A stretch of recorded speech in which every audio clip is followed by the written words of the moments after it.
au Seigneur Jésus. Amen. Gloire au Seigneur Jésus. Est-ce qu'on peut donner des acclamations à notre Dieu ce matin? Alléluia. Est-ce qu'on peut donner des acclamations à notre Dieu ce matin? Des acclamations à notre Dieu ce matin. Alléluia.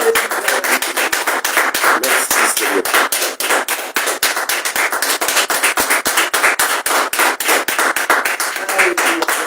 Père, nous te bénissons. Et nous te rendons toute la gloire. Nous te disons merci pour ton amour. Nous te disons merci pour ta fidélité. Père, tu as dit qu'au commencement était la parole. La parole était avec Dieu. Et la parole était Dieu. Seigneur, tu as dit également que toutes choses ont été faites par la parole. Seigneur, nous qui sommes là, Père, tu nous as permis de rencontrer cette parole. Et cette parole nous a permis aujourd'hui, Seigneur, d'appartenir à ton royaume. Seigneur, notre prière également, c'est que, encore dans le monde, il y a encore tes enfants qui veulent entendre ta voix.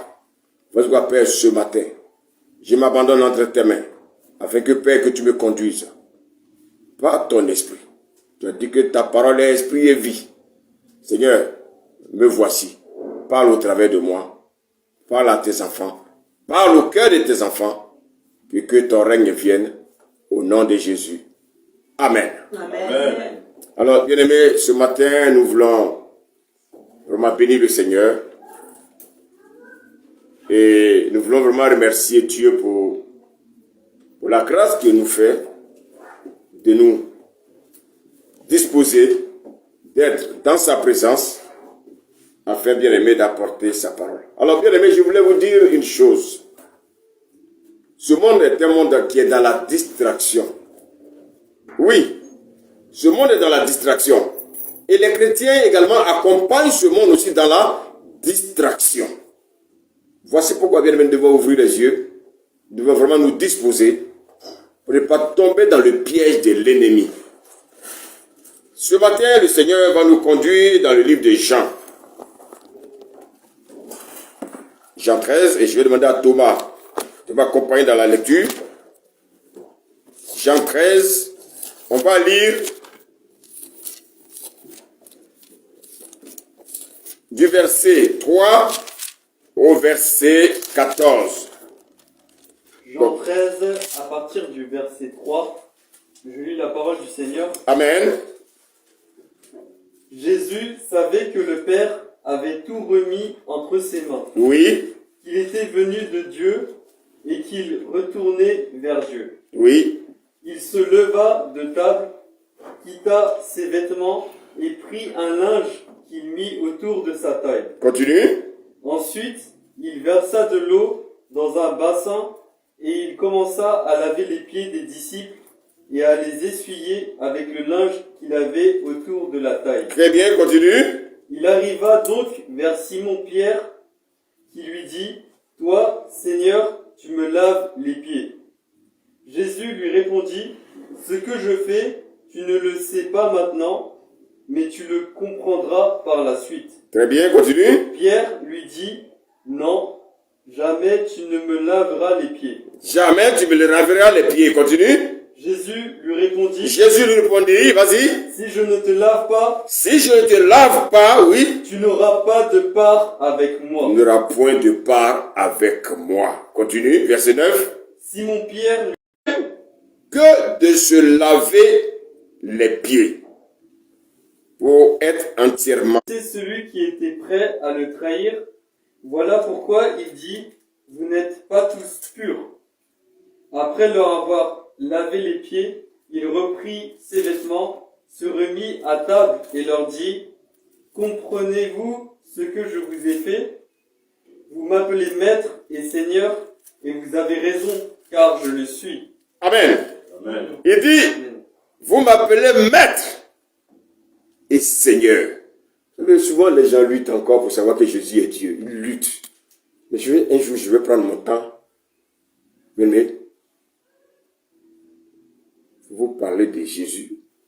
Vous parlez du Père. Vous parlez du Saint-Esprit. Parce que bien aimé, on ne peut pas adorer quelqu'un qu'on ne connaît pas. Non. Tu dis que tu adores Dieu et tu ne sais même pas qui est Dieu. Il y a un problème. On va continuer la lecture, verset 14.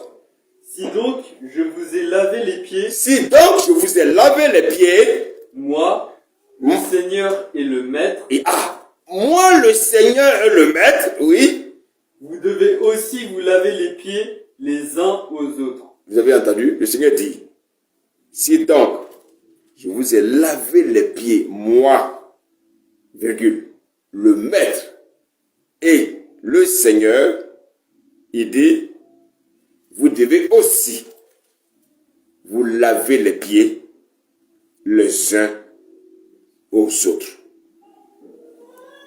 Seigneur, béni soit ta parole ce matin. Alors, bien aimé, selon les recommandations du Seigneur, nous devons nous laver les pieds les uns les autres. Alléluia. Amen. Le Seigneur dit de nous laver les pieds les uns les autres. Mais avant d'aller en profondeur dans ce message, allons dans le livre de Jérémie. On va revenir. Allons dans Jérémie. Jérémie 3.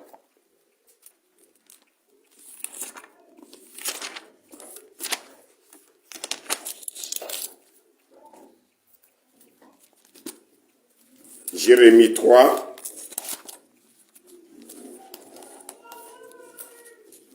On gagne du temps, on va gagner du temps, Verset 15, j'ai dit. Jérémie 3, verset 15, je lis la parole du Seigneur. Amen. Je vous donnerai des bergers selon mon cœur, Je vous donnerai des bergers selon mon cœur. et ils prendront soin de vous Ils prendront soin de vous avec la connaissance avec la connaissance et le discernement nécessaires. et le discernement nécessaire. Alléluia. Amen. Alléluia. Amen. Le Seigneur dit qu'il vous donnera un berger. Il vous donnera des bergers. Donc, bien aimé, chaque troupeau a un berger. Et qu'est-ce qu'il dit? Il dit que ces bergers-là vous paîtront avec intelligence et avec sagesse. Ça veut dire quoi? Bien aimé, si un homme de Dieu ne te prêche pas la parole de Dieu, il y a un problème. Un homme de Dieu, il doit aimer le peuple de Dieu, bien aimé, à demeurer dans la parole de Dieu. Il doit t'aider à comprendre ce qui ne va pas dans ta vie. Alors, vous savez, beaucoup ont assimilé ce passage à une leçon d'humilité. Non, Jésus a lavé les pieds de ses disciples. Jésus a lavé les pieds de ses disciples. Ah, c'est un acte d'humilité. Mais, bien aimé, je pense que nous allons mieux comprendre la pensée de Dieu. Parce que, bien aimé, c'est vrai que ce message, beaucoup se sont trompés sur la ligne. Et quand on se trompe, il faut avoir l'honnêteté de dire, Seigneur, je me suis trompé. Alors, regardez, on va encore repartir dans Jean 13 et on va relire le verset 3 et le verset 4. Jean 13, verset 3 et verset 4. Je lis la parole du Seigneur. Amen. Jésus savait que le Père avait tout remis entre ses mains. Donc, le Père a remis tout entre les mains de Jésus. Alors, si le Père a remis tout entre les mains de Jésus, qu'est-ce qui est resté avec le Père alors? Donc, le Père, c'est qui?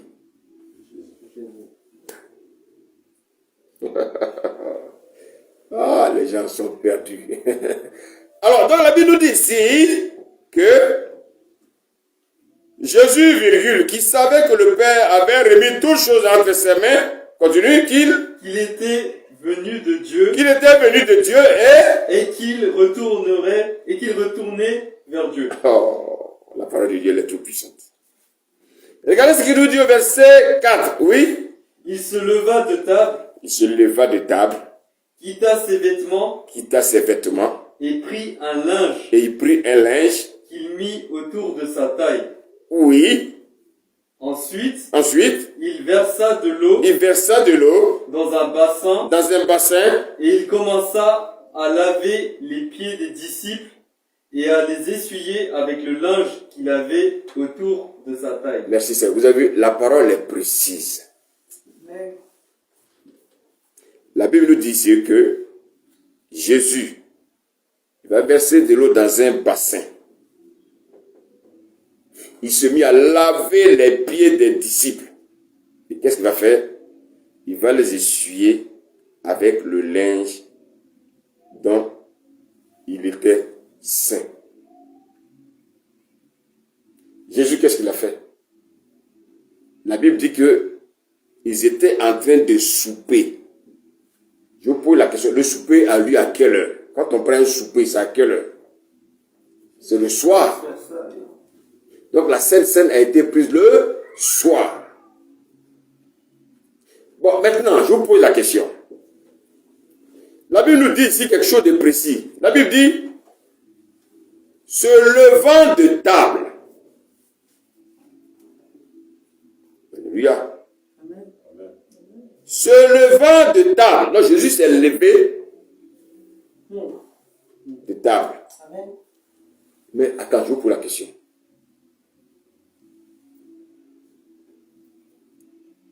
Comment on peut laver les pieds des disciples alors qu'on est en train de souper? Ça nous amène à réfléchir. Je vous pose une question. Qui lavait les pieds des gens quand ils rentraient dans la maison? Il y avait un esclave pour ça. Maintenant, le lavage des pieds se faisait à quel moment? Quand les gens revenaient de l'extérieur. Parce que les gens marchaient souvent pieds nus, même avec des chaussures. À force de marcher, il y avait la poussière sur les pieds. Donc quand les gens rentraient dans la maison, il y avait un esclave qui lavait les pieds. Alléluia. Amen. Ça, c'était dans la culture juive. Alléluia. Amen.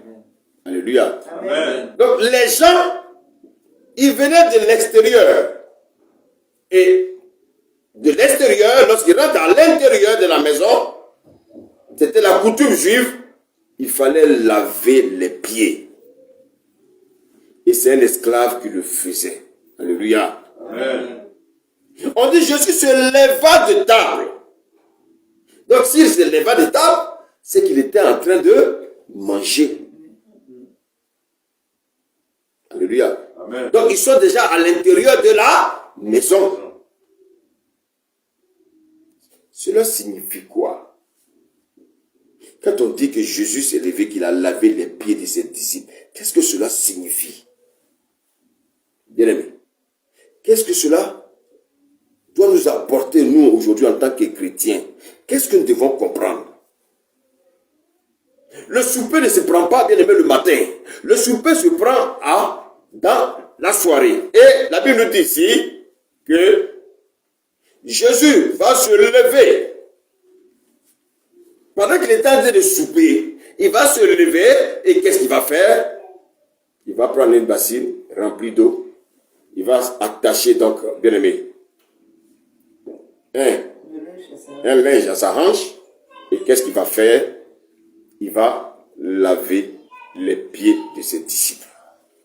On va revenir, mais allons dans 1 Corinthiens 11. Allons dans 1 Corinthiens 11, verset 26. Alléluia. Amen. 1 Corinthiens 11, verset 6. 26. Verset 26. Je lis la parole du Seigneur. Oui. En effet, Toutes les fois que vous mangez ce pain oui. et que vous buvez cette coupe, vous annoncez la mort du Seigneur jusqu'à ce qu'il vienne. Est-ce que vous avez entendu? Car toutes les fois que vous mangez ce pain et que vous buvez cette coupe, vous annoncez la mort du Seigneur jusqu'à ce qu'il vienne. Mais écoutez bien la parole. Disposons-nous, pas de distraction, s'il vous plaît. La Bible nous dit ici que toutes les fois que vous mangez ce pain et que vous buvez cette coupe, vous annoncez la mort du Seigneur Jésus jusqu'à ce qu'il vienne. Alors bien aimé, donc jusqu'à ce qu'il vienne, ça veut dire quoi? Ça veut dire qu'il y a la résurrection. Ah, qu'est-ce que nous devons comprendre? Donc en fait, la Bible dit que le fait de manger annonçait sa mort. Oh, il n'y a pas de mort sans résurrection. Alléluia. Et la Bible nous dit, regardez, quand on retourne dans le livre de Jean 13, la Bible dit, il se leva. Et il va enlever son vêtement. Et regardez le vêtement, c'est une manière de se dépouiller. Comment il va se dépouiller pour aller à la croix? Alléluia. Amen. Et quand on lit le livre de Philippiens 2, la Bible dit que Jésus est venu, il s'est dépouillé, bien aimé, et il s'est fait comme un simple homme, obéissant jusqu'à la mort de la croix. Donc Jésus a été obéissant, même jusqu'à lui-même aller se faire crucifier. Alléluia. Jésus se dépouille. Et qu'est-ce qu'il fait? Il se met en position de serviteur. Alors, après avoir enlevé ses vêtements, il va prendre un linge, il va se ceindre. Bien-aimé, écoutez bien, s'il vous plaît. Or, nous savons, bien-aimé, lorsqu'on prend les armes, quelle est la signification de la ceinture? La ceinture, c'est la justice et la vérité. Alléluia. Donc ici, Jésus était en train de nous manifester quelque chose que nous allons comprendre plus tard. Et la Bible dit qu'il va utiliser le même linge pour essuyer les pieds de ses disciples. Mais écoutez, quand on essuie les pieds de ses disciples, ce n'est pas une situation d'humilité, c'est plutôt une question de pureté. Écoutez, chaque fois qu'on lave un linge, c'est pour faire quoi? Que ce soit propre. Alléluia. Amen. Maintenant, regardez ce qu'il nous dit au verset 6. Il dit, il fait donc à Simon-Pierre et il lui dit, Seigneur, tu me laves les pieds. Mais pourquoi il s'est dirigé vers Pierre? Parce qu'il savait que Pierre, c'était celui-là qui était toujours en train, bien aimé, de jouer les chercheurs, celui-là qui cherchait toujours à comprendre les choses, souvent à chercher, mais à contredire le Seigneur. Alléluia. Amen. Pierre dit, tu me laves les pieds. Mais bien, regardez ce qu'il nous dit au verset 7. Jésus va lui répondre ceci, il va dire, ce que je fais, tu ne le comprends pas maintenant, mais tu le comprendras bientôt. Il dit, tu ne le comprends pas maintenant. Vous savez, pour comprendre les choses spirituelles,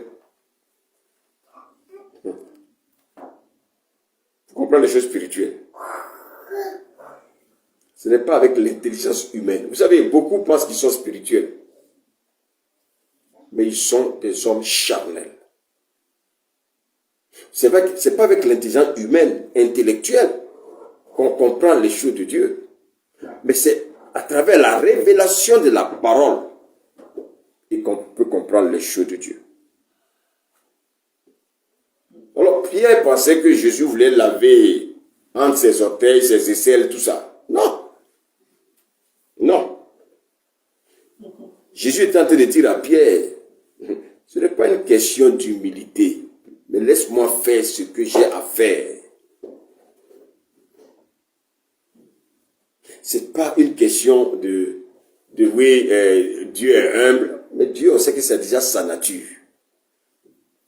Mais c'est une question de propriété spirituelle. C'est une question, bien aimé, de pureté spirituelle. Alléluia. Amen.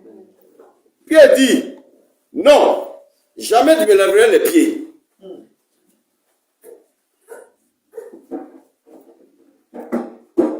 Alléluia. Amen. Alléluia. Amen. Il dit, jamais tu me laveras les pieds. jamais tu me laveras les pieds. Et Jésus va lui dire, si je ne te lave, tu n'auras point de part avec moi. Ah, bien aimé, réfléchissons bien. Hein?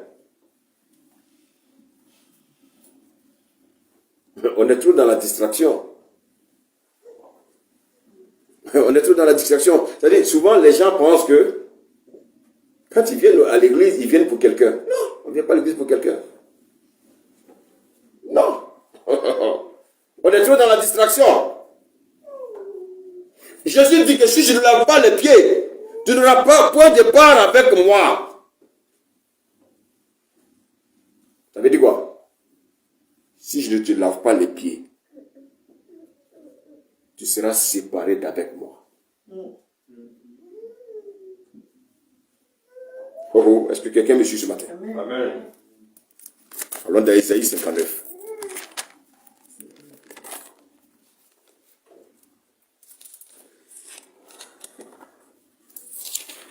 Versets 1 à 2. Ésaïe 59, versets 1 et 2, je lis la parole du Seigneur. Oui, Non, le bras de l'Éternel n'est pas devenu trop court pour sauver, oui, ni son oreille trop dure pour entendre. oui, Mais ce sont vos fautes qui ont fait séparation entre vous et votre Dieu. oui.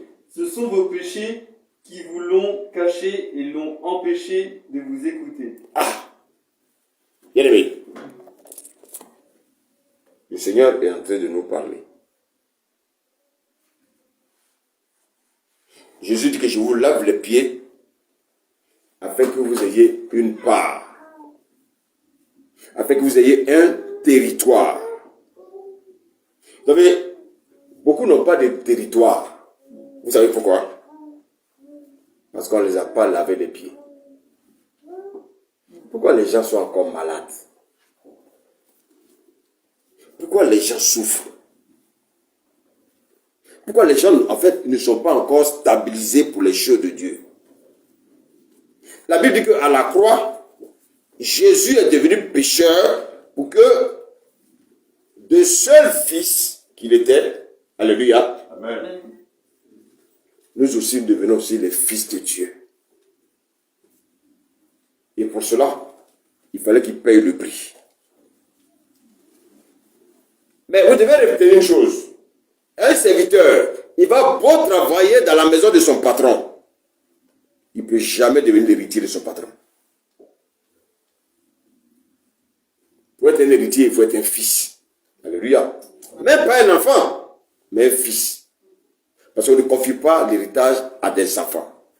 Dans le monde chrétien, il y a beaucoup d'enfants à qui Dieu ne peut pas confier des choses. J'ai mal ici, j'ai mal à la tête. Aujourd'hui, là, je ne me sens pas bien.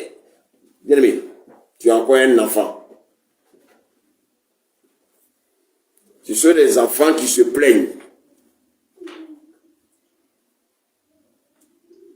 Ce sont les enfants qui se plaignent.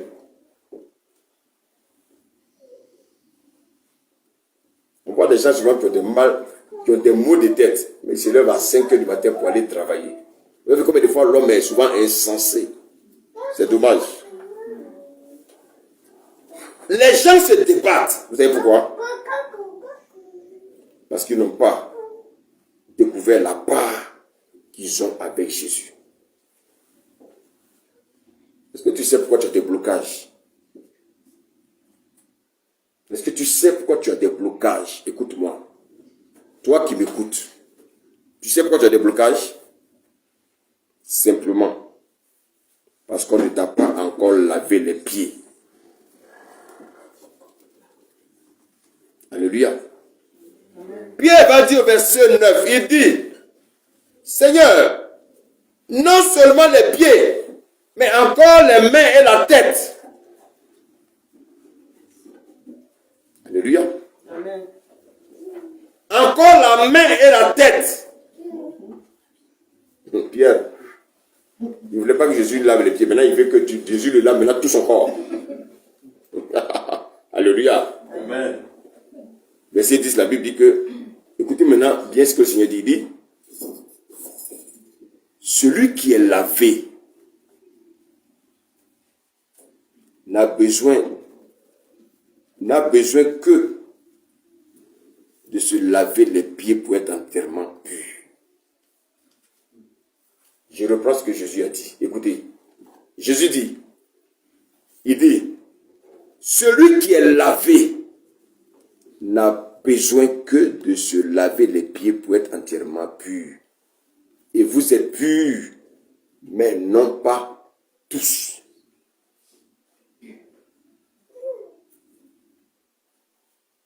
Vous êtes purs, mais non pas tous. Alors, regardez bien dans ce passage-là. Dans ce passage, je reprends. Jésus lui dit, celui qui est lavé n'a besoin que de se laver les pieds pour être entièrement pur. Mais ici, le laver est répété 2 fois. Thomas, tu m'as donné tout à l'heure ta version. Tu peux me reprendre le premier paragraphe du verset 10? Alors, Jean 13, à partir du verset 10, Jésus lui dit, celui qui s'est baigné... Ah, donc le premier laver, c'est prendre le bain. On prend le bain, c'est quoi? C'est tout le corps. Donc c'est un lavage de tout mon corps. Et le deuxième lavage, c'est quoi? C'est quand on lave les pieds, c'est pour les essuyer. Parce que, bien aimé, comme je l'ai dit tout à l'heure, quand on sort, qu'on revient, on a la poussière sur les pieds. Donc, on les essuie. Alléluia. Ça, c'est le deuxième lavage. Alléluia. Amen. Vous pouvez regarder bien, je vous donne l'exemple. Prenez l'exemple d'un bébé. Un bébé, on le lave jusqu'à peut-être à l'âge de 6 ans. Et même plus pour certains. Alléluia. Amen. Mais après certain âge, qu'est-ce que le bébé fait qui a grandi? Le bébé qui a grandi, il se lave tout seul. Ça veut dire quoi? Dans le premier lavage, c'est-à-dire le bain, c'est Jésus qui nous lave. Oh, est-ce que je me fais comprendre ce matin? C'est Jésus qui nous lave. Le bain est donné par Jésus. Alléluia. Amen. Le premier lavage là, c'est Jésus qui le fait. Lorsque nous donnons notre vie à Jésus, nous venons bien aimés du monde, nous venons du péché. Qu'est-ce que Jésus fait? C'est lui qui nous lave, c'est le bain. Il nous lave tout le corps. Alléluia. Amen. On va lire 1 Corinthiens 6, verset 11, rapidement. 1 Corinthiens 6, verset 11. Regardez ce que la parole de Dieu nous dit. Il dit, hey, c'est là que vous y étiez. Il dit, écoutez-moi bien, je reprends pour que vous compreniez bien. Il dit, au verset 9, ne savez-vous pas que les injustes n'hériteront point le royaume de Dieu? Ne vous y trompez pas, ni les impudiques, ni les idolâtres, ni les adultères, ni les efféminés, ni les infâmes, ni les voleurs, ni les cupides, ni les ivrognes, ni les outrageux, les gens qui créent les scandales partout.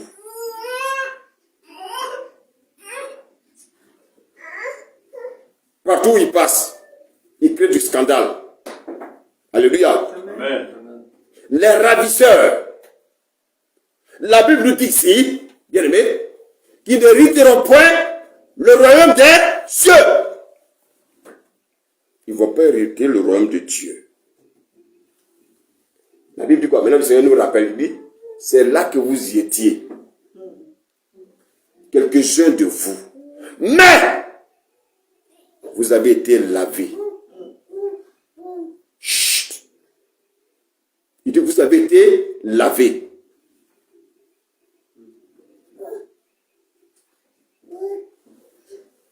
Vous avez été lavés.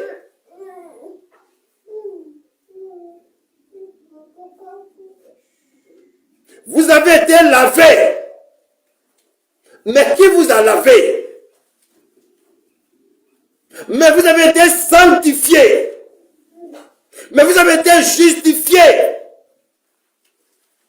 par le sang de Jésus. Donc le premier lavage, c'est par le sang de Jésus. Amen. Alléluia. Amen. Regardez ce que nous dit 1 Pierre. 1 Pierre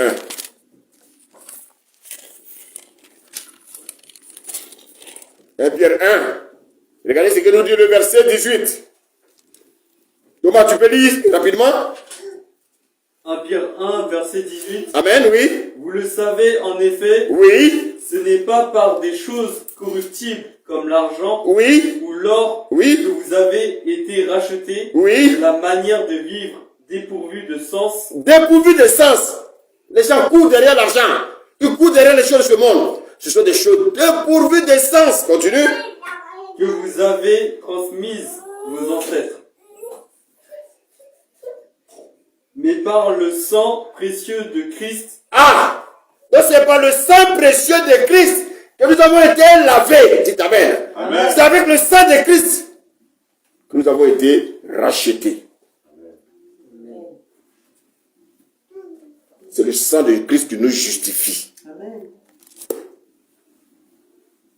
Alléluia. Amen. Écoutez, nous avons été lavés par le sang de Jésus-Christ.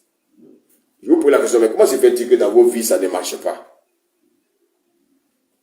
Pourquoi dans vos vies, ça ne marche pas? Vous avez été rachetés, vous avez été lavés par le sang de Jésus. Mais pourquoi dans vos vies, il y a des blocages? Pourquoi les gens ne sont pas bénis? Pourquoi aujourd'hui, les gens tournent en rond? Pourquoi les gens aujourd'hui, ils travaillent comme des éléphants, mais ils mangent comme des rats? Pourquoi les gens sont dans la misère? Pourquoi les gens sont des misérables? Dans le milieu chrétien, il y a trop de misérables. Vous savez pourquoi? Parce que les gens n'ont pas compris ce que c'est que la marche chrétienne. Mais tu as été lavé par le sang de Jésus, mais tu continues encore à te masturber. Écoutez-moi bien. Quelqu'un qui se masturbe, lui aussi va venir se plaindre pour dire oui, je ne comprends pas pourquoi ma vie ne marche pas. Mais les démons vont te gifler.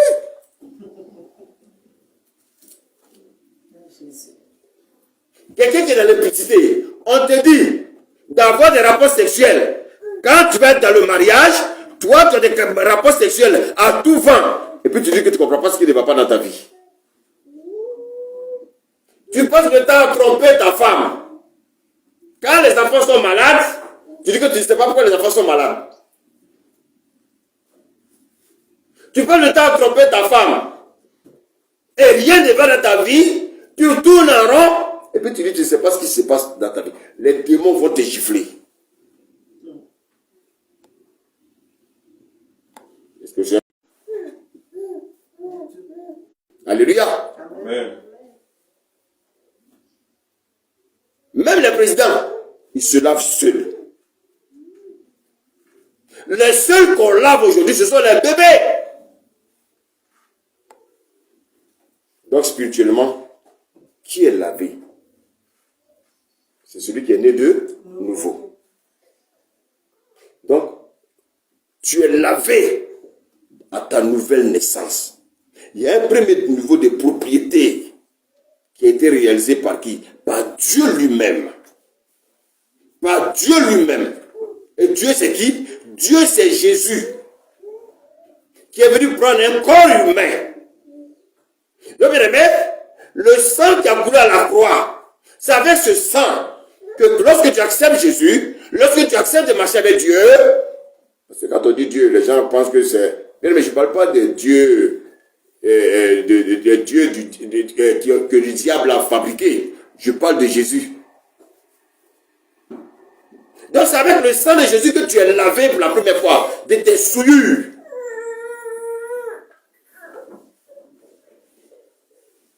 Alléluia. Amen. Donc, Seul le sang de Jésus peut changer ta nature. On est lavé tout le corps une fois pour toutes. Alléluia. Amen. Mais maintenant, qu'est-ce que tu veux comprendre? On doit se laver maintenant tout le temps. Mais ce n'est plus Jésus qui va nous laver. C'est nous maintenant qui devons nous laver. Et ce lavage, c'est l'entretien. Un homme qui ne se lave pas, bien aimé, son corps sent mauvais. Moi, je plains souvent les femmes. Comment vous pouvez dormir à côté des hommes qui ne se lavent pas? Mon Dieu, quelle odeur! Mais, non, je veux dire, ton mari ne se lave pas, ne doit pas à côté de lui. Ta femme ne se lave pas. Va dormir dans une autre chambre. Dieu n'a pas créé des hommes comme des porcs. Ça, c'est une parenthèse. Alors, bien aimé, le premier lavage a été fait par Dieu lui-même. Nous allons laver avec quoi? Avec son sang. Mais il y a un deuxième lavage. Et c'est pour ça que, bien aimé, quand nous avons lu dans le verset 10, celui qui est lavé n'a pas besoin que de se laver les pieds. Il n'a besoin que de se laver les pieds. Tu n'as plus de te laver le corps, mais tu n'as besoin que de te laver les pieds. C'est un entretien. Ça veut dire quoi? Le Seigneur t'a purifié. Tu dois entretenir ta purification. Le Seigneur t'a sanctifié. Qu'est-ce que tu dois faire? Tu dois entretenir ta sanctification. Ta première sanctification a été faite par Christ. Allons dans 1 Thessaloniciens, rapidement. 1 Thessaloniciens 5.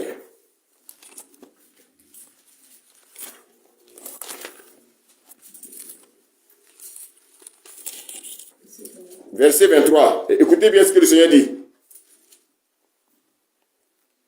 Oui, vas-y. Que le Dieu de la paix Oui. vous conduise lui-même à une sainteté totale. Alléluia. Qui a une autre version? Verset 23. Oui. 5, verset 23. Or, que le Dieu de paix vous sanctifie lui-même tout entier, et que tout ce qui est en vous, l'esprit, l'âme et le corps, soient conservés irrépréhensibles lors de l'avènement de notre Seigneur Jésus-Christ. Ça, c'est avec le sang de Jésus. Ça, c'est le premier lavage.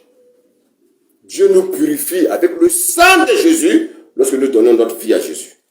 Maintenant, il dit celui qui est lavé, ça c'est le lavage par le sang, n'a besoin que de se laver. Donc ça veut dire, c'est à toi maintenant de te laver. Ça c'est l'entretien. Tu dois entretenir ta sanctification. Tu dois entretenir la purification que tu as acquis au sang de Jésus-Christ.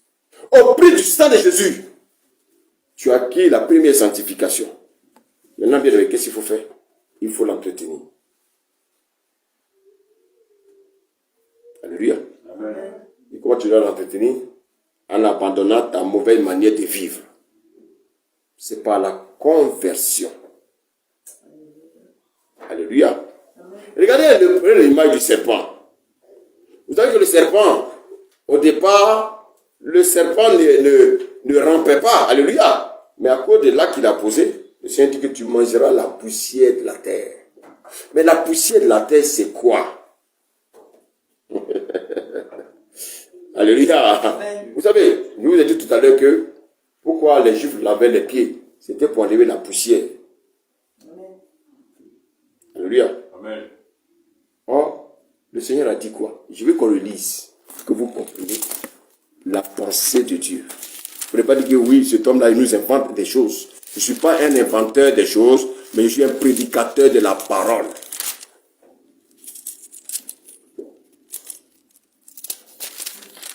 Alléluia. Lis-moi Genèse 3, verset 15. 14. Genèse 3, verset 14. L'Éternel Dieu dit au serpent, Oui, puisque tu as fait cela, oui, tu seras maudit parmi tout le bétail et tous les animaux sauvages. oui. Tu marcheras sur ton ventre. Donc ça veut dire que le serpent auparavant ne marchait pas sur son ventre. C'est la malédiction. La femme au départ, quand elle accouchait, elle n'accouchait pas avec douleur. Donc c'est à cause du péché que maintenant quand elle accouche, c'est... Mais c'était pas comme ça. C'est pas ce que Dieu avait prévu. Parce que Dieu, tout ce qu'il a créé était bon. Il n'y avait pas de maladies, il n'y avait pas de douleurs, mais à cause du péché, voilà les conséquences. Ce que je voulais vous faire comprendre, c'est que bien aimé, Dieu nous aime. Mais les péchés que nous avons commis avant, alléluia, nous allons les payer. Mais il nous a pardonné, nous allons les payer. Et c'est pour ça qu'il y a des choses qui se passent encore dans nos vies. Ce sont que les conséquences des actes que nous avons posés. Écoutez, je vous donne un exemple. Quelqu'un qui va avec une fille qui a le VIH-Sida, s'il accepte de donner sa vie au Seigneur Jésus, Jésus va pardonner. Alléluia. Est-ce que ça veut dire que le VIH-Sida est guéri? C'est ce que je vais vous faire comprendre. Donc, les actes que nous avons posés dans le passé, Dieu nous pardonne. Parce que maintenant, son sang nous purifie. Maintenant, il est souverain. S'il veut te guérir, il va te guérir. S'il ne veut pas te guérir aussi, bien-aimé, à nous là, tu vas garder, bien-aimé, la conséquence de ton péché jusqu'à ta mort. Mais tu es enfant de Dieu. C'est pour ça que, bien-aimé, il y a des chrétiens qui sont infirmes. Pourquoi Dieu ne les guérit pas? Non, c'est la conséquence, bien-aimé, des actes, peut-être de leur naissance. Ça dépend. Il y en a qui sont nés par naissance, à cause, bien-aimé, en général, du péché des parents. Non, il n'y a rien à faire. Dieu n'est pas un Dieu, bien-aimé, qui est dans un Dieu de désordre. Tout ce qui se passe dans nos vies, qui n'est pas la normale, ce sont les conséquences des péchés. Soit des parents, soit des bien-aimés, soit de nous-mêmes. Mais Dieu, dans son amour, dans sa souveraineté, il peut décider de nous guérir. Pourquoi il nous guérit? Parce qu'il a besoin de nous utiliser pour quelque chose. Mais il ne va pas nous guérir pour le plaisir de nous guérir. C'est pour ça que, bien aimé, lorsque vous lisez la Bible, on dit Jésus guérit, Jésus guérit. Mais il y avait une multitude qui suivait Jésus. Ils étaient tous malades, mais tous n'ont pas reçu la guérison. Ceux qui ont reçu la guérison, c'est ceux que le Seigneur voulait utiliser plus tard. C'est pour ça qu'il nous sauve pour qu'on le serve. Dieu ne nous sauve pas pour nous. Il nous sauve pour qu'on le serve. Mais beaucoup n'ont pas compris ça. Ils courent encore dans la nature. Il y en a qui doivent servir Dieu. Mais aujourd'hui, le travail a pris toute leur tête. Tout le temps, c'est le travail. Le travail. Mais le jour où Dieu va se lever, ils verront les conséquences. Que ceux qui ont des oreilles entendent ce que dit l'Esprit. Bien aimé, moi je prêche. Je sais d'où je viens. Moi j'ai abandonné mon travail pour venir servir Dieu. Mais n'ayez pas dit que c'est un jeu. Non. Il faut obéir à la voix de Dieu. Lis, continue la lecture, verset 15, il dit quoi?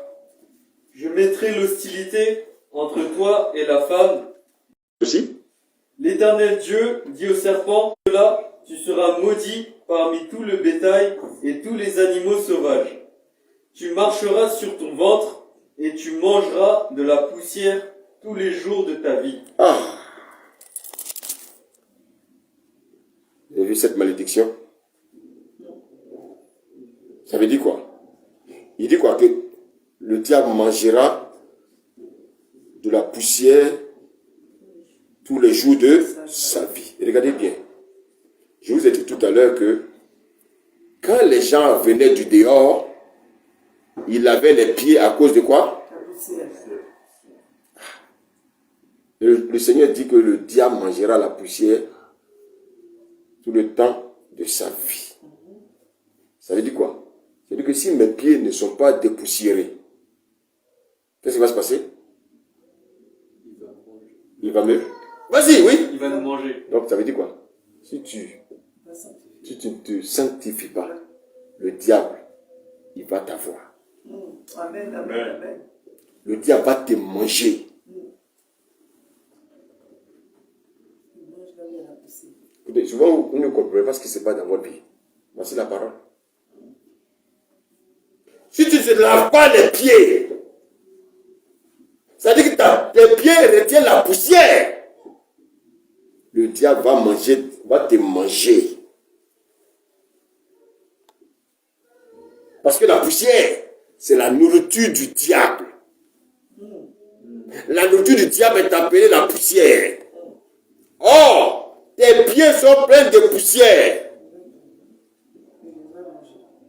Alors, c'est quoi la poussière? C'est une série de gens qui se disent chrétiens qui ne vivent pas dans la sanctification. C'est une série de personnes qui se disent chrétiennes, mais qui n'entretiennent pas leur robe par la sanctification. Alléluia. Amen. Ça veut dire quoi? Ils ont acquis la sainteté, mais ils n'entretiennent pas la sainteté que Dieu leur a donnée. Mais comment je peux entretenir la sainteté que Dieu m'a donnée? Je ne peux entretenir la sainteté que Dieu m'a donnée en marchant dans la sanctification.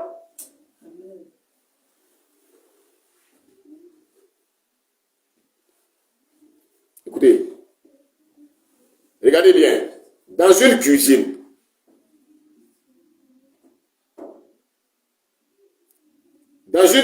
alléluia, Amen.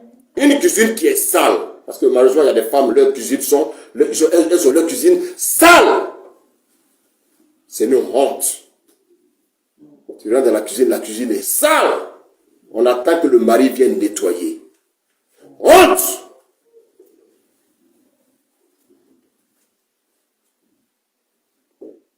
Une cuisine qui est sale, vous faites à manger. Vous ne pouvez pas nettoyer. Mais quand vous vous habillez, vous êtes propre dehors. Et quand on rentre dans votre maison, la maison est sale.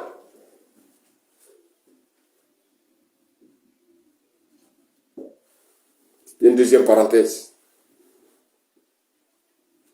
Quand la cuisine est sale, je vous pose la question. La ville où vous habitez, c'est le maire qui envoie les mouches chez vous?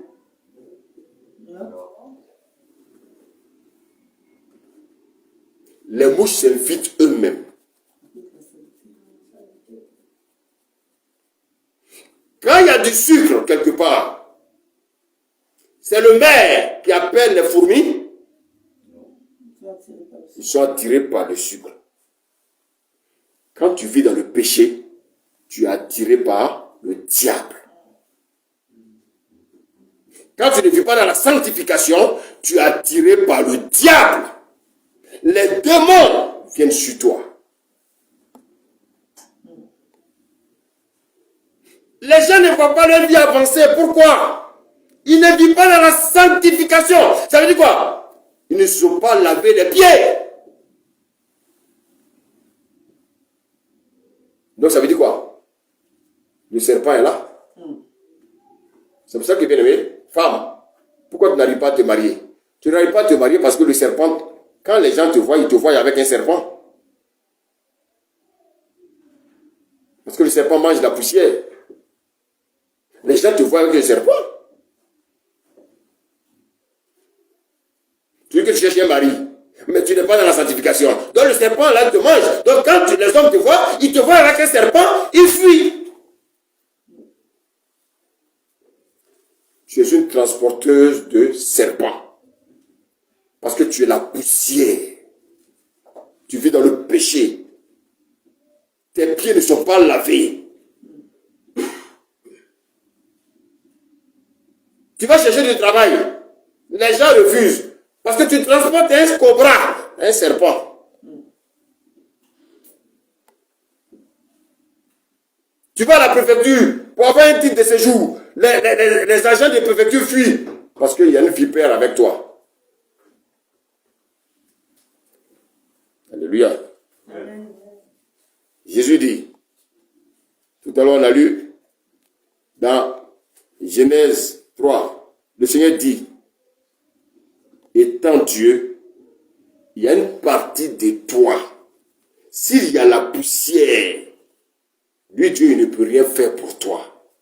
c'est ton talon.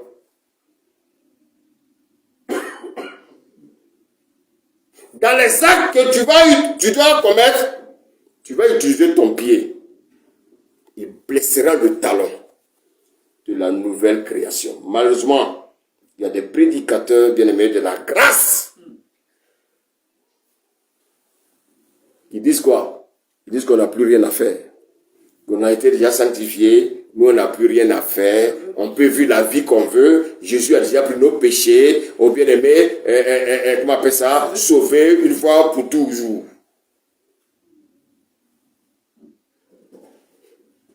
La seule chose qui nous reste à faire, c'est de posséder les richesses, bien-aimé.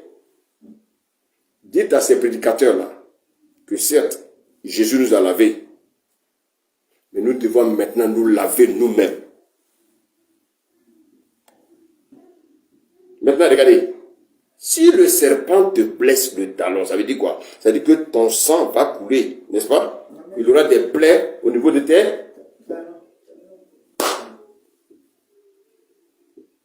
Écoutez les choses spirituelles. Mais si ton talon est blessé, ça veut dire que tu ne peux plus marcher. Parce que les gens ont du mal dans leur marche chrétienne. Ils ont une marche chrétienne en temps de scie. Parce que ton pied n'a pas été lavé. Le serpent t'a blessé, il a piqué ton talon. Parce que tu es sa nourriture. Donc il te pique, il te pique, il te pique. C'est pourquoi, bien aimé, tu souffres. Parce que tu refuses, bien aimé, de laver tes pieds. Le serpent t'a tellement piqué, il y a des plaies partout sur ton pied. Tu n'arrives plus à marcher. Donc, bien aimé, ta marche chrétienne est en dents de scie. Donc, le diable te donne d'autres préoccupations que ta vie chrétienne. Réfléchis bien ce matin. Alléluia. Amen. Pour être enlevé, il faut avoir été blanchi dans le sang de Jésus. Et, j'ai dit, laver sa robe. Tout chrétien, toute personne qui se dit chrétienne a été lavée. Mais est-ce que tes pieds ont été lavés? Tu as été lavé par Dieu, mais est-ce que tes pieds ont été lavés? Bien-aimé. Bien-aimé, écoute-moi. Tu as été lavé, ça veut dire que tu as accepté Jésus. Mais partout où tu vas, tu as l'impression qu'on te fuit. Regarde tes pieds. Regarde tes pieds.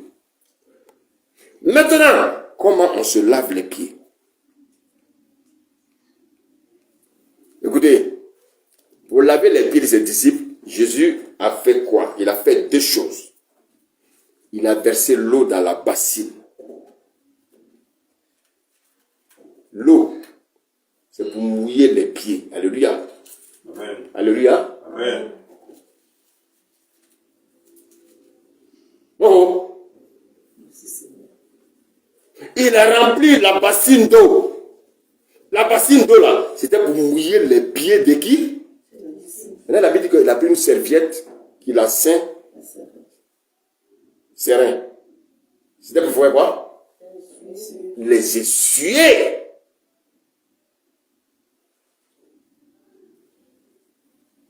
Maintenant, que représente l'eau ici? L'eau n'est rien d'autre que la parole. Alléluia. Amen. Je ne parle pas du Saint-Esprit. Quand on parle du Saint-Esprit, on parle de l'eau vive.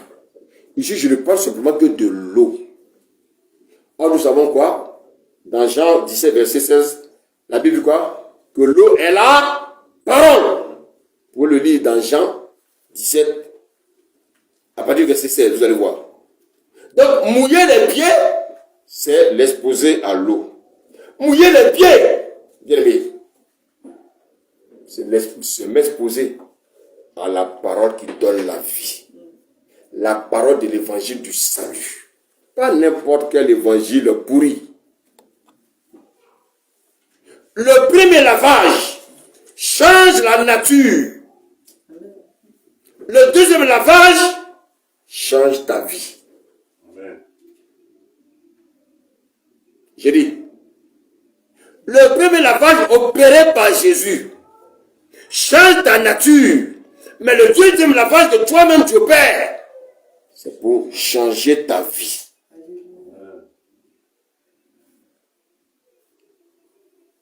Ça veut dire quoi? Si ta vie a changé, c'est parce que ta nature a changé. Amen. Tu es un Dieu d'ordre. Écoutez-moi bien. Un païen, il ne cessera jamais de coucher avec les femmes à gauche et à droite. Vous savez pourquoi? Parce qu'il n'est jamais passé par le premier lavage. Un païen, tu ne peux pas lui demander d'arrêter l'alcool. Il va arrêter pendant 2 jours et puis il va reprendre. Vous savez pourquoi? Parce qu'il n'a pas été lavé par le sang de Jésus. Parce que lorsqu'on est lavé par le sang de Jésus, il y a l'Esprit Saint qui vient habiter en nous. Et quand l'Esprit Saint vient habiter en nous, c'est lui maintenant qui va nous convaincre de péché. C'est lui qui va nous conduire maintenant à marcher selon la parole de Dieu. Alléluia. Amen. Quand Jésus est venu, il était très intelligent. Il a dit, au lieu de tuer tous les pécheurs, je détruis l'usine qui produit le péché. Donc il a pris nos péchés à la croix de Golgotha. Il s'est fait crucifier. L'usine là, c'est la chair. La chair a été... Il dit quoi? J'ai été crucifié avec Christ. Mais il y en a qui ont ressuscité leur chair. C'est la chair qui conduit leur vie. Alors que Jésus a tout fait, bien-aimé. Il suffit seulement de t'abonner à Jésus. Mais s'abonner à Jésus, c'est de faire quoi? C'est de se faire laver par son sang. C'est d'accepter Jésus. Son sang te purifie. Et tu es abonné au réseau céleste. Amen. Bien-aimé, écoute-moi. Pour qu'il y ait le courant, il y ait l'électricité chez moi, il faut que je fasse l'abonnement de l'électricité. Il peut y avoir, bien aimé, l'électricité dans tout le quartier, sauf chez moi. Pourquoi? Parce que je ne me suis pas encore abonné à la société d'électricité. Tu veux marcher dans la sanctification? Il faut d'abord t'abonner, bien aimé, à Jésus, en passant par le premier lavage. Alléluia. Amen. Écoutez-moi bien, personne ne peut arrêter de lui-même l'impudicité. Personne. Je dis bien personne. Non. Tu peux arrêter l'impudicité lorsque tu as reçu le premier lavage. Alléluia. Amen. Maintenant, qu'est-ce que cela signifie? Écoutez bien.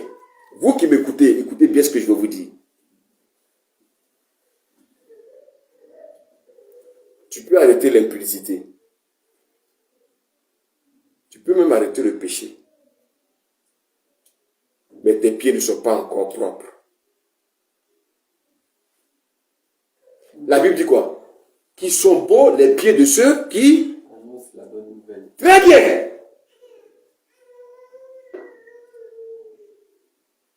Qu'est-ce que cela veut dire?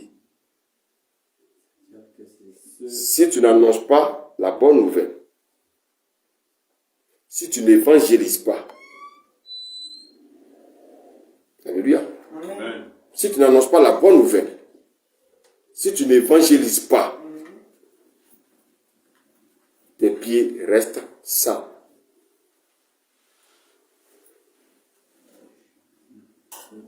Écoutez bien le message. Parlons d'Ésaïe. Ésaïe 52.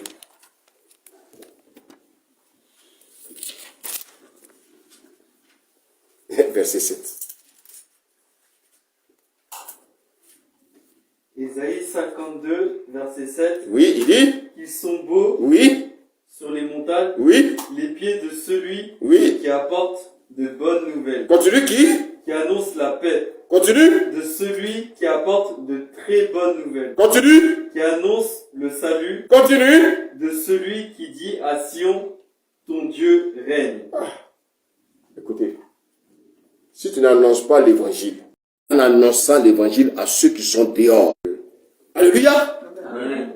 Écoutez, si je n'annonce pas l'évangile, mes pieds sont sales, j'ai besoin de les laver.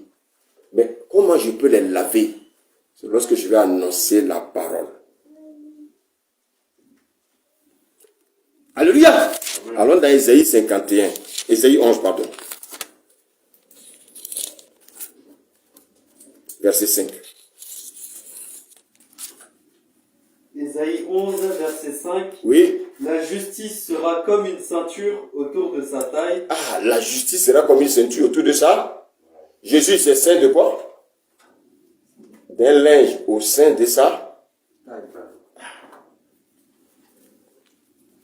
C'est pour essuyer les pieds. Écoutez, c'est l'image de la justice et de la fidélité. Écoutez, les gens fuient le péché, mais ils ont toujours les pieds sales. Vous savez pourquoi? Parce qu'ils n'annoncent pas la bonne nouvelle. Ça veut dire quoi? Ça veut dire qu'il y a encore la poussière sur les pieds. Et donc, tu es la cible du diable. Les chrétiens, ils aiment leur confort. Les péchés sont dans la vie. Les péchés sont là. Tu peux ne pas pécher. Mais pourquoi c'est fait que tes pieds retiennent encore la poussière? Parce que tu n'annonces pas l'évangile.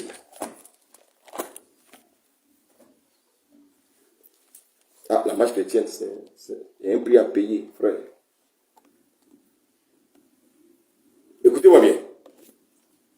Quand tu commences à t'occuper des autres,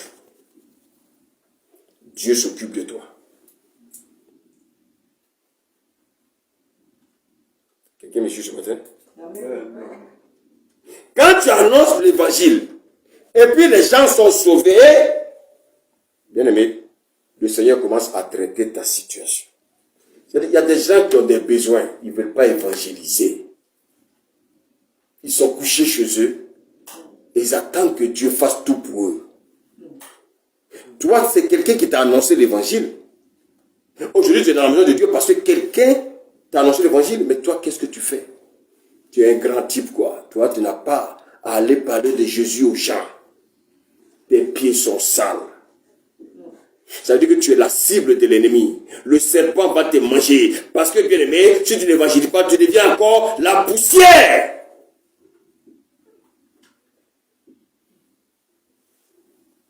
Alléluia. Le Seigneur dit, n'abandonnez pas vos assemblées. Il y a beaucoup qui sont encore dans le monde qui ont besoin d'assemblées. Alléluia. Alléluia. Amen. Les gens sont encore dans le péché. Il n'y a personne pour leur dire que Jésus les aime. Venez à Jésus. Abandonnez votre vie de péché. Sinon, si vous n'abandonnez pas votre vie de péché, c'est Satan qui va régner sur vous. Il y a des gens qui sont incapables d'aller annoncer cet évangile.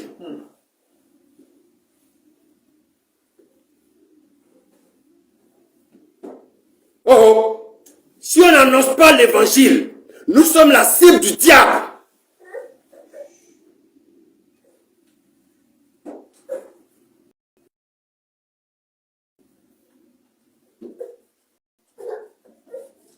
Écoutez, la Bible dit quoi?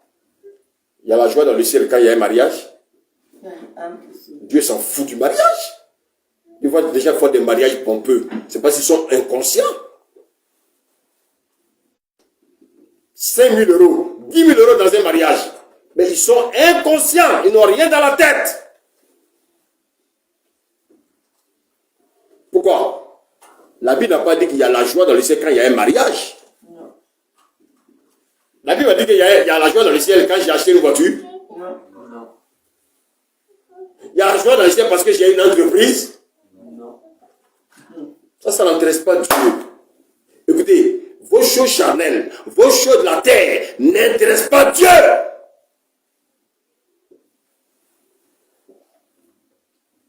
Ce qui intéresse Dieu, c'est d'annoncer son évangile. Tout le monde est assis et il attend que Dieu fasse tout. Non! Vous savez, si vous n'annoncez pas l'évangile, il y a une condamnation. La condamnation de nos parents, là, ça nous poursuit. Écoutez, je vais vous montrer le message aujourd'hui. Il y en a qui sont, depuis des moments, on prie pour eux, ils ne sont pas délivrés. On prie pour eux, ils ne sont pas délivrés. On prie pour eux, ils ne sont pas délivrés. Ah, il y a une condamnation. Mais il y en a qui lisent mal ce passage-là. Allons dans Romains 8.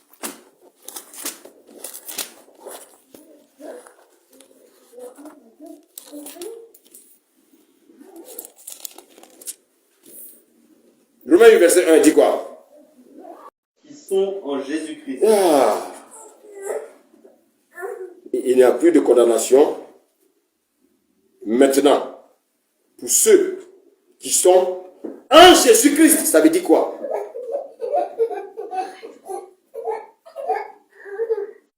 Il n'y a plus de condamnation pour ceux qui sont en Jésus-Christ. Les gens interprètent ça souvent très mal. Qu'est-ce que ça veut dire? Écoutez, on ne peut prononcer la condamnation après un jugement. L'affaire a été jugée. Alléluia. Alléluia. Amen. Jésus a dit, sur la croix, il a dit, mon Père, pourquoi m'as-tu abandonné? Il n'a pas dit ça. Il a dit, mon Dieu. Parce qu'un père n'abandonne pas son fils. Il dit, mon Dieu. Bien-aimé. Parce que Jésus devait prendre ta place pour que tu deviennes le fils de Dieu. Et lui prendre ta place pour subir le châtiment. Maintenant, regardez ce que dit le verset 2. Lis le verset 2. Romains 8, verset 2. Oui. En effet, la loi de l'Esprit qui donne la vie en Jésus-Christ m'a libéré de la loi du péché et de la mort. À quel moment cette loi de Dieu va te libérer de la loi du péché? Certes, j'ai donné ma vie au Seigneur. Mais les malédictions de mes parents n'auront plus d'effet sur moi lorsque je vais me laver moi-même les pieds. On se laver les pieds, c'est quoi? C'est d'apporter la parole. Les gens t'ont lavé les pieds. Toi aussi, tu dois laver les pieds des gens. Laver les pieds des gens, c'est quoi? C'est de leur annoncer l'évangile. Alléluia. La Bible dit qu'il y avait le mont Sinaï et puis le mont Arafat. Ça, c'est Agar. Le mont Sinaï, c'était Sarah. Ça veut dire quoi? Qu'un même chrétien peut avoir un pied sur Arafat et un pied sur le Sinaï. Malheureusement. Mais quand tu donnes ta vie à Jésus au nom de la grâce, je dis bien au nom de la grâce, il annule tout ça. Lisons le livre de Tite. Tite 2, verset 11. Tite 2, verset 11. Oui. En effet, la grâce de Dieu, source de salut. Ah, la grâce de Dieu, source de salut, oui. Pour tous les hommes, oui, a été révélée. Amen. Donc, ce qui va te donner la victoire, c'est la grâce qui va s'opérer dans ta vie. Plus tu as la grâce, plus tu as le salut.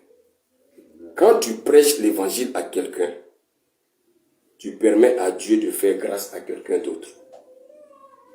Si quelqu'un me suit. Amen. Donc toi, tu as fait grâce. Dieu doit manifester la grâce à ton encontre. Pourquoi? Tu as fait la grâce. Tu as permis à quelqu'un d'entendre l'évangile. Maintenant, qu'est-ce que Dieu fait? Tu as fait la part du Seigneur, le Seigneur fera ta part.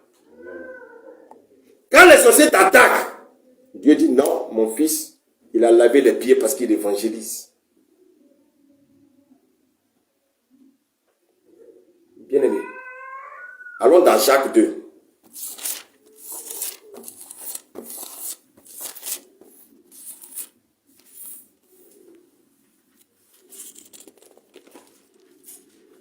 Jacques 2, verset 13. Jacques 2, verset 13. Oui, Car le jugement est sans compassion oui. pour qui n'a pas fait preuve de compassion. Très bien, continue. La compassion triomphe du jugement. Ah, écoutez bien la parole de Dieu. La compassion triomphe du jugement. Si tu fais miséricorde, tu amènes Dieu à faire également miséricorde à quelqu'un. Alléluia. Amen. Quand tu évangélises, tu permets à Dieu de faire grâce à quelqu'un d'autre. Et comme tu as fait miséricorde, il faut que Dieu aussi te fasse miséricorde.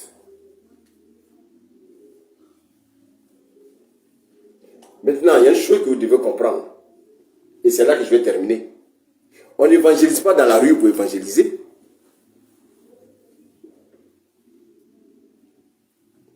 Quand Jésus est allé évangéliser ses disciples, alléluia, Amen. il les a laissés dans la rue. Donc, tant que j'évangélise, et puis je n'envoie pas les gens là où, dans le royaume de Dieu, c'est-à-dire dans sa maison, je n'ai pas évangélisé. Je reprends. Un pêcheur, quand il lance la ligne, alléluia, Amen. il y a la part, il faut qu'il revienne avec le poisson. Quand je vais évangéliser, Dieu dit, c'est comptabilisé lorsque cette personne, tu l'invites dans sa présence, dans sa maison. On peut évangéliser, mais Dieu dit, c'est comptabilisé lorsque cette personne t'accompagne. Maintenant, as-tu confiance à ton Dieu? Là où tu pries ton Dieu, as-tu confiance? Donc cette personne, tu ne dois pas la garder dans la rue. Je me fais comprendre? Amen. Attends, si tu as confiance dans là où tu reçois la parole, alléluia. Amen. Donc tu peux dire, mon frère, il y a un endroit où j'ai pris, viens avec moi. La Bible dit que quand Jésus gagnait ses disciples sont restés derrière, ils l'ont suivi. Voilà comment le Seigneur comptabilise bien mes évangélisations. Si j'ai évangélisé pendant 1 an, que je n'ai pas envoyé quelqu'un dans une église, pour Dieu c'est 0.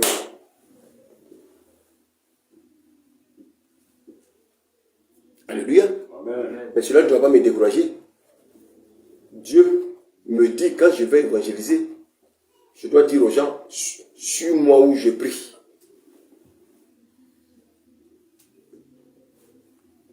Parce que évangéliser pour évangéliser, c'est bien. C'est bien. Mais quelqu'un qui a entendu l'évangile, qui a accepté, tu peux le laisser dans la rue. Alléluia. Amen. Allons dans le livre des Actes.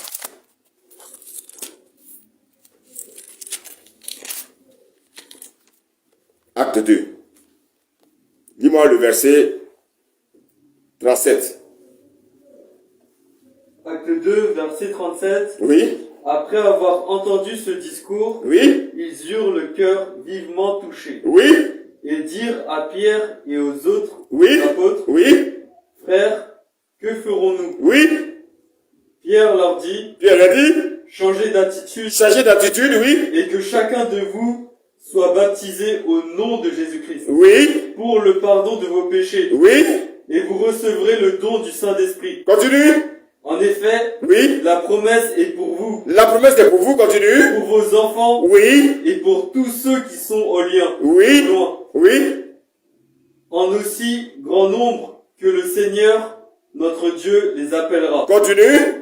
Et par beaucoup d'autres paroles, Oui, il rendait témoignage oui, et les encourageait en Oui. disant, Sauvez-vous de cette génération pervertie. Donc, oui, ils sont allés évangéliser comme nous aussi nous évangélisons. Maintenant, ceux qui ont été évangélisés, que dit le verset 41? Ceux qui acceptèrent sa parole Donc, ceux qui acceptaient sa parole, qu'est-ce qu'ils ont fait? furent donc baptisés. Donc, vous voyez que quand on accepte, c'est pas on va évangéliser que quelqu'un est d'accord, on doit lui parler du baptême.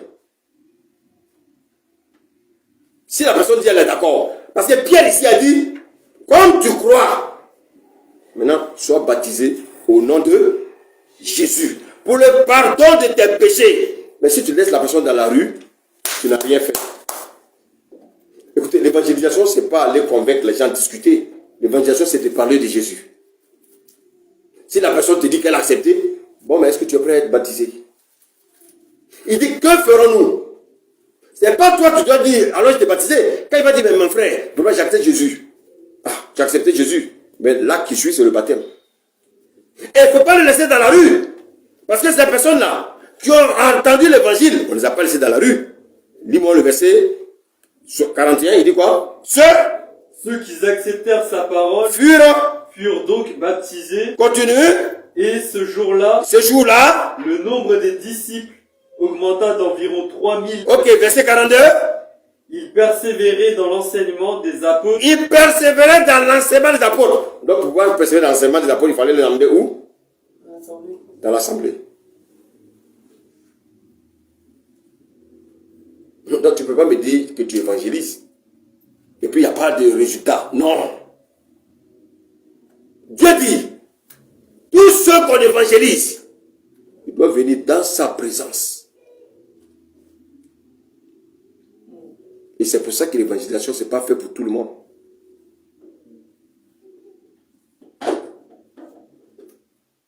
Alléluia. Amen.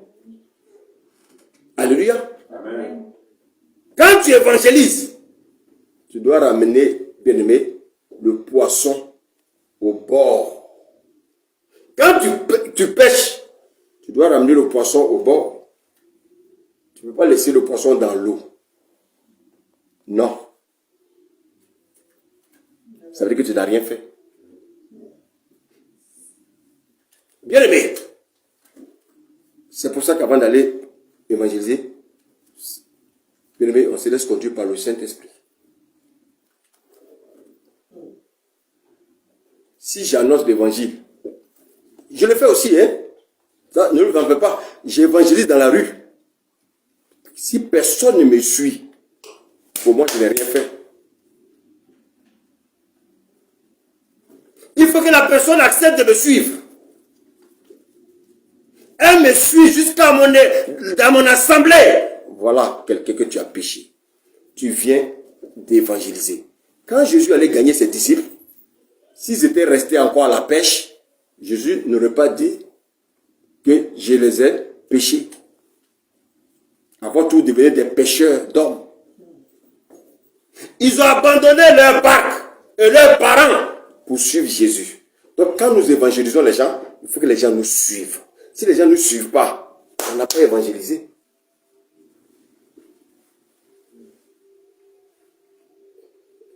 Est-ce que je me fais suivre? On n'évangélise pas quelqu'un pour le laisser dans sa place. J'évangélise, c'est bien. Mais tant que je n'ai pas gagné une âme, pour le Seigneur, c'est que je n'ai pas fait son travail. Et ça, il faut que les chrétiens comprennent ça. Le plus important, c'est de gagner des âmes. Et si tu as confiance à l'assemblée où tu es, ces âmes-là, tu ne peux pas les laisser dans la nature. Alléluia. Amen. Alléluia. Amen. Le Seigneur dit, se laver les pieds, c'est d'évangéliser. Jésus nous a lavé. Mais le deuxième lavage, il y a d'abord la sanctification. Et ensuite, il y a gagné des âmes.